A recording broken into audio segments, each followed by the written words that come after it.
Assalamualaikum warahmatullahi wabarakatuh. Bertemu lagi dengan saya Muhammad Arif, dosen Prodi Akidah dan Filsafat Islam UIN Sunan Kalijogo, Yogyakarta. Dalam video kali ini saya akan mengulas tentang, atau lebih tepatnya menjawab sebuah pertanyaan tentang apakah Al-Ghazali itu anti filsafat. Karena selama ini dalam pandangan orientalis modern, termasuk para pengkaji Islam di abad modern, itu Al-Ghazali sering dituduh sebagai orang yang anti filsafat. Bahkan dikatakan bahwa lewat Al-Ghazali filsafat dalam tradisi Islam itu kemudian memudar. Benarkah demikian? Nah, ini yang akan saya ulas dalam video saya kali ini. Untuk menjawab pertanyaan apakah Al-Ghazali itu anti filsafat atau tidak, kita lebih dulu harus melihat bukunya yang berjudul Tahafut Al-Falasifah. Mengapa? Karena para pengkaji Al-Ghazali yang menyatakan bahwa Al-Ghazali itu anti filsafat, pijakannya itu adalah buku ini.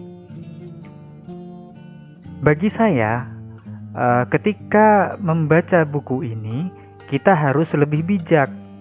Kenapa? Betul bahwa di dalam buku ini Al-Ghazali itu memberikan kritik yang cukup tajam terhadap filsafat. Tetapi ia bukanlah upaya untuk membasmi filsafat. Artinya Al-Ghazali itu tidak anti filsafat. Dia hanya mengkritiki filsafat. Dia mengkritik beberapa nilai dalam filsafat. Di dalam Tahafut itu ada 3 nilai yang dia kritik habis terutama. Tetapi ia membuka peluang terhadap nilai-nilai filsafat yang lain yang banyak sekali itu untuk masuk ke dalam tradisi keilmuan Islam, sehingga menjadi filsafat Islam. Itulah yang dilakukan oleh Al-Ghazali. Jadi Al-Ghazali itu memang mengkritik filsafat, tetapi untuk membuka peluang terhadap filsafat-filsafat yang lain untuk masuk dalam kajian Islam. Nah, ini juga terlihat dari karya-karya Al-Ghazali yang kemudian yang membasikkan atau menjadikan filsafat di dalam dasar karya-karyanya. Jadi begitu. Jadi Tahafut Al-Falasifah ini lebih pas untuk dilihat sebagai sebentuk kritik terhadap filsafat, bukan pembasmian terhadap filsafat. Bahwa ada statement-statement pengkafiran Al-Ghazali di dalam Tahafut Al-Falasifah terhadap filsafat, itu pengkafiran dalam dimensi ilmu pengetahuan, bukan dalam dimensi teologis. Biasa ya, dalam tradisi itu dulu ada argumen kemudian dibantah, ada argumen kemudian dibantah. Itu seperti itu memang tradisinya pada saat itu. Jadi Tahafut Al-Falasifah ini adalah karya kritis Al-Ghazali terhadap filsafat, bukan pembasmian filsafat.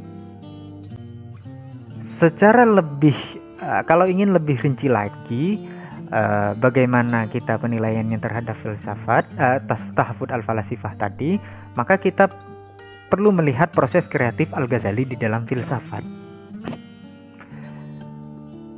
Proses kreatif Al-Ghazali di dalam filsafat itu dimulai dengan langkah yang namanya apropriasi.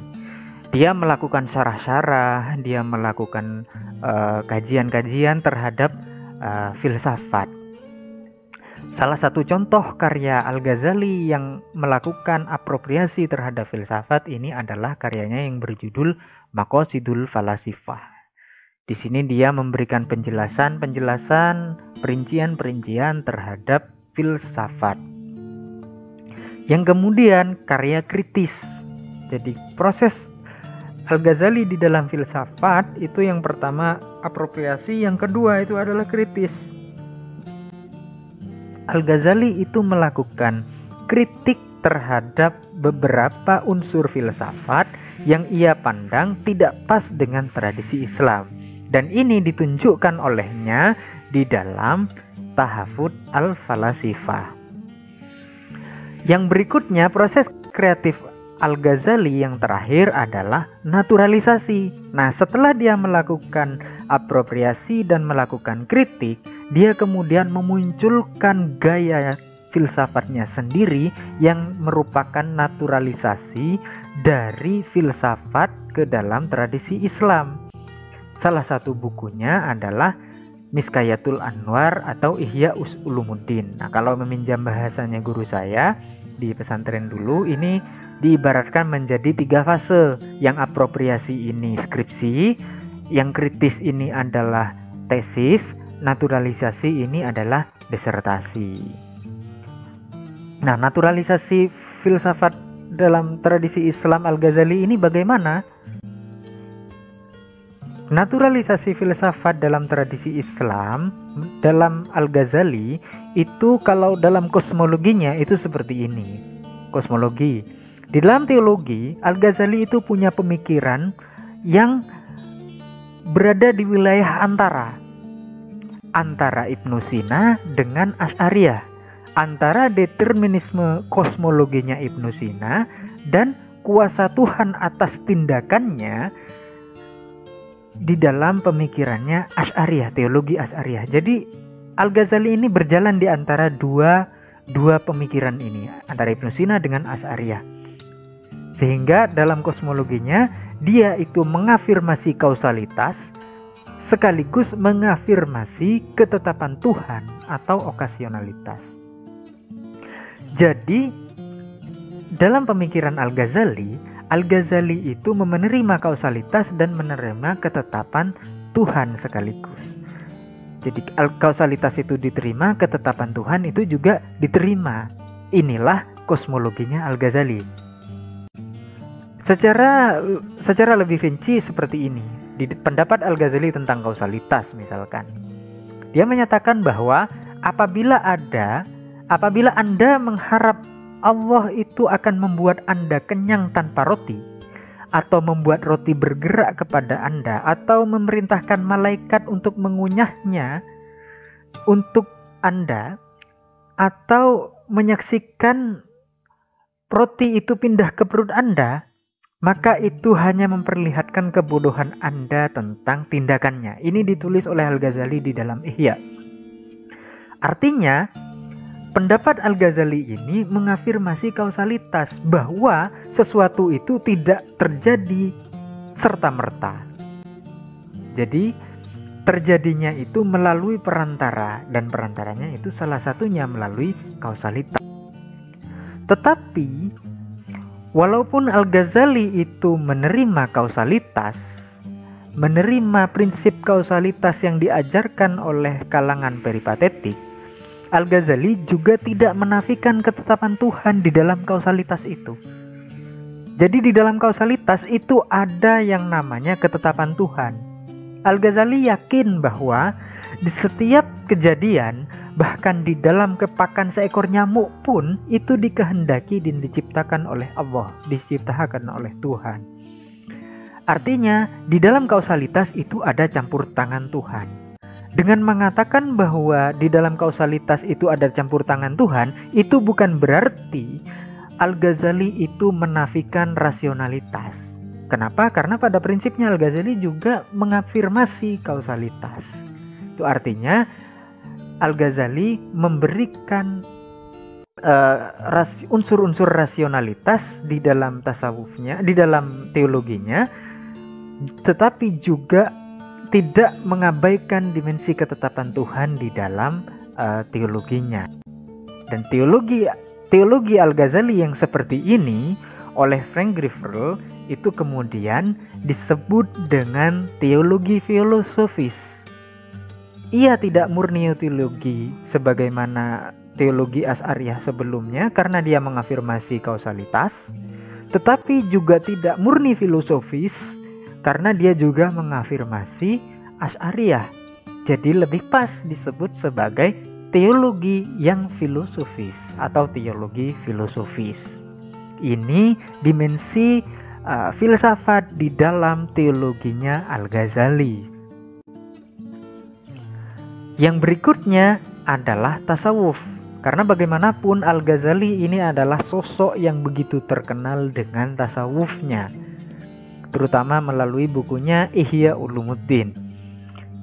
Nah, di dalam Ihya Ulumuddin, Al-Ghazali ini oleh para pengkajinya yang saat ini sering diklasifikasikan sebagai sufi atau pemikir tasawuf yang tasawufnya itu adalah akhlaki, dan ini seringkali diperlawankan dengan tasawuf falsafi, atau dengan secara tidak langsung dikatakan bahwa dalam tasawuf Al-Ghazali itu tidak ada dimensi filsafatnya. Ini menarik. Coba kita lihat bagaimana pendapat para tokoh-tokoh yang sezaman dengan, misalkan pendapat para tokoh-tokoh ini ada murid Al-Ghazali, ada teman Al-Ghazali, bahkan ada orang yang agak jauh dari Al-Ghazali seperti Ibnu Taimiyah. Mereka menyatakan bahwa Al-Ghazali itu telah mengemas tasawuf dengan nuansa filosofis. Di satu sisi Al-Ghazali itu menolak filsafat dan ingin membersihkan tasawuf dari segala unsur filosofis, tapi di sisi lain ia justru membawa gaya filsafat di dalam tasawuf. Ini pendapat ulama klasik tentang Al-Ghazali. Entah kenapa kemudian saat ini Al-Ghazali diklasifikasikan sebagai ulama yang tidak filosofis. Ini pendapat pengkaji Al-Ghazali di era kontemporer, Alexander Stranger. Di dalam bukunya yang berjudul Inspired Knowledge in Islamic Thought, dia mengatakan bahwa Al-Ghazali itu berhutang budi pada filsafat di dalam teori kesadaran sufi dan eskatologinya. Di dalam teori tersebut, di dalam dua teori tersebut, Al-Ghazali bahkan juga menerima ajaran-ajaran filosofis yang pura-pura ia kritik. Pemahaman Al-Ghazali tentang kesadaran tasawuf itu dipola dengan berpijak kepada filsafat Ibnu Sina. Nah ini, jadi tasawuf Al-Ghazali itu dipola atau dibentuk berpijak dengan filsafatnya Ibnu Sina. Artinya Al-Ghazali walaupun menolak memberikan kritik yang begitu tajam dalam tahafut terhadap filsafat Ibnu Sina, tetapi Al-Ghazali menjadikan filsafat Ibnu Sina itu sebagai salah satu pijakan di dalam kesadaran tasawufnya. Bagaimana secara rincinya tasawuf Al-Ghazali yang filosofis itu, filsafat itu menubuh di dalam tasawuf Al-Ghazali itu bagaimana secara rincinya? Itu seperti ini.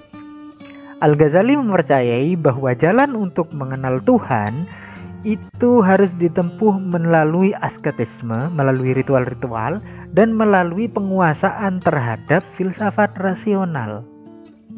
Dua hal ini penting bagi Al-Ghazali. Kenapa? Karena kalau kita hanya melakukan ritual-ritual saja, ketika kita mendapatkan penyingkapan Tuhan nanti, fase-fase penyingkapan, itu kita tidak akan mengalami kesulitan untuk membedakan mana penyingkapan yang tepat dan mana yang penyingkapan yang sifatnya imajinasi belaka. Nah, kalau diimbangi dengan filsafat rasional, maka kita akan tahu mana penyingkapan yang hakiki dan mana penyingkapan yang sekedar imajinasi kita belaka. Jadi inilah dimensi pentingnya filsafat rasional di dalam tasawuf Al-Ghazali. Secara lebih spesifik lagi, Al-Ghazali pernah menyatakan di dalam Ihya itu bahwa kekuatan akal itu adalah sinar Tuhan di bumi. Sultanul Aql alladzi huwa mazanullah fil ardihi.